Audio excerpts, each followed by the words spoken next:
So Rick, you have been in many different venues. You've played in many different bands.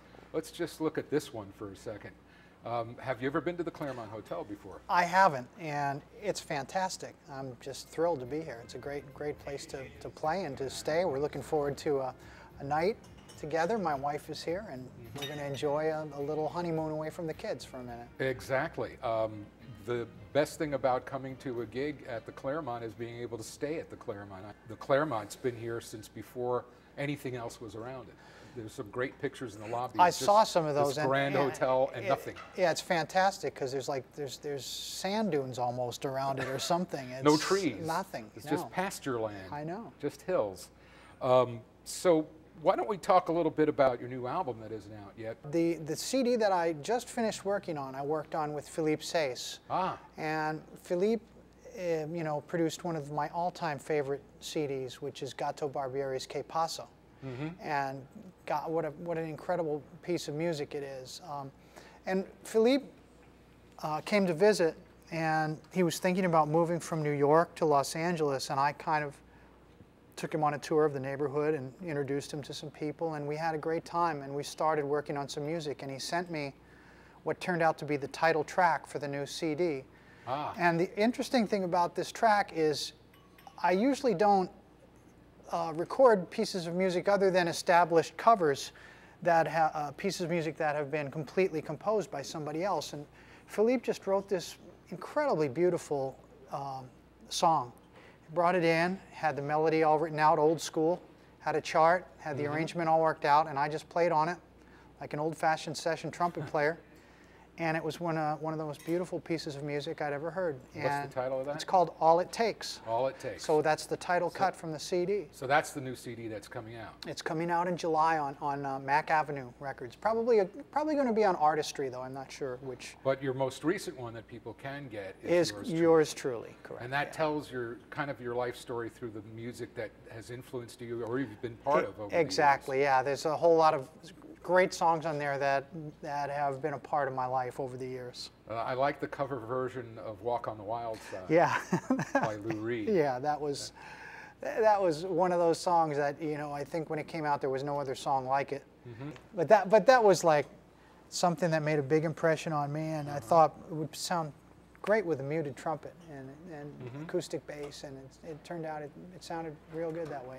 Well, your muted trumpet playing is something that I think is almost a signature. Muted trumpet. Not everybody plays muted trumpet. No. What trumpet players influenced you? Well, there's been a lot of big. Some of my biggest influences. The earliest one would have been Herb Alpert, because I was 8, 9 years old learning to play the trumpet, and he was a huge pop star. And on this new CD, the new single is a tribute to Herb Alpert. Really? And it's called "Do You Wanna Dance?" "Do You Wanna Dance?" And it's yeah, we're going to play it tonight in the show. And it's really fun. It's got a great feel to it, but it's got that Herb Alpert rise kind of a thing. Kind of Tijuana brass. And layered trumpets instead of, I pair a lot with saxophone, tenor, and all that, but this one pairs mostly with other trumpets, so it has that, you know, south of the border kind of feel to the melody. But Herb Alpert was a big influence at the beginning, and then I went on to listen to people like Miles Davis and Freddie Hubbard, who, of course, you know, sadly we lost this year. And I recorded a song and titled it after Freddie on my CD as well. It's called "Freddie Was Here," and it's just a beautiful, you know, kind of a ballad. And so Freddie was a big influence. Clifford Brown was a big influence. Lately, Chet Baker has been a big influence on what I've been doing, and I started an interesting project. It's a tribute to Chet Baker, where I'm singing and playing some of his most noteworthy songs like "You Don't Know What Love Is" and "Just Friends" and "Let's Get Lost," and of course "My Funny Valentine," which is probably the biggest hit that he had. Absolutely. Well, you've had a career that spans a lot of different musical genres. You worked with Rod Stewart. You were on tour with Sade as well.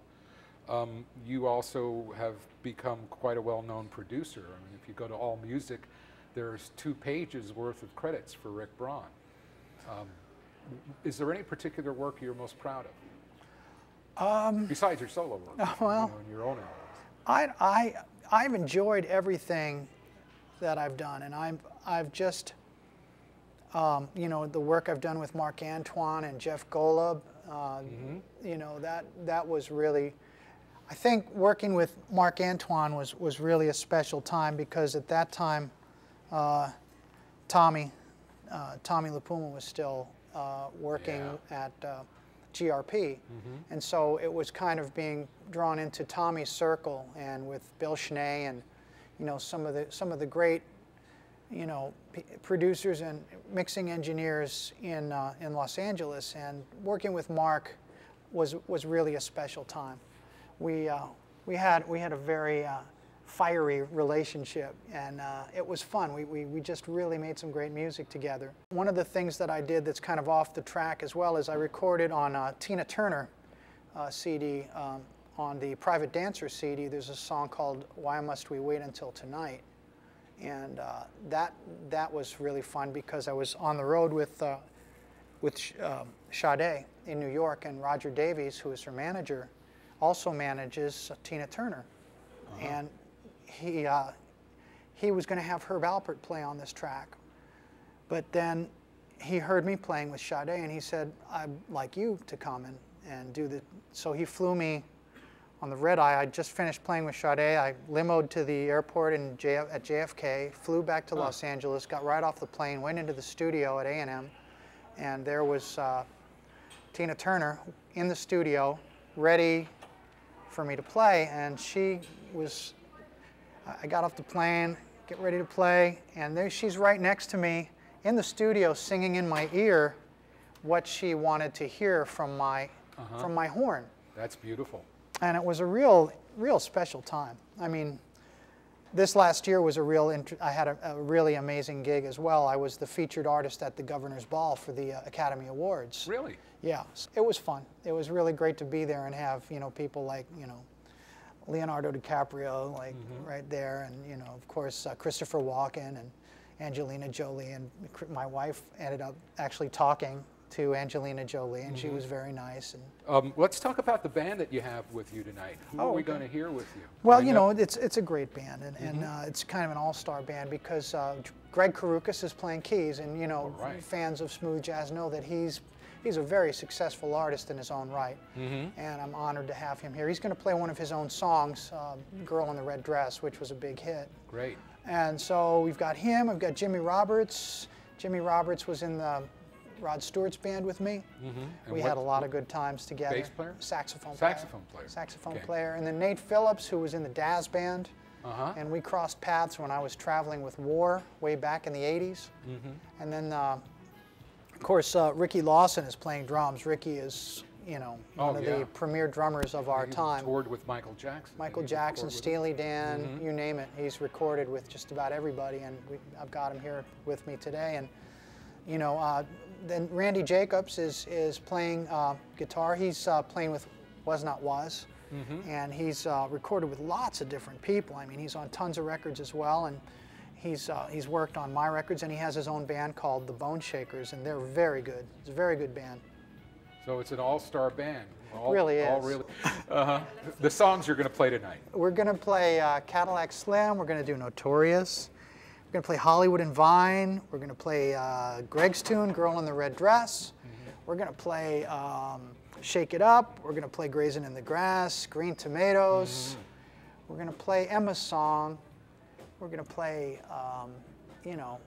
probably leaving a few out, but that's a good sampling.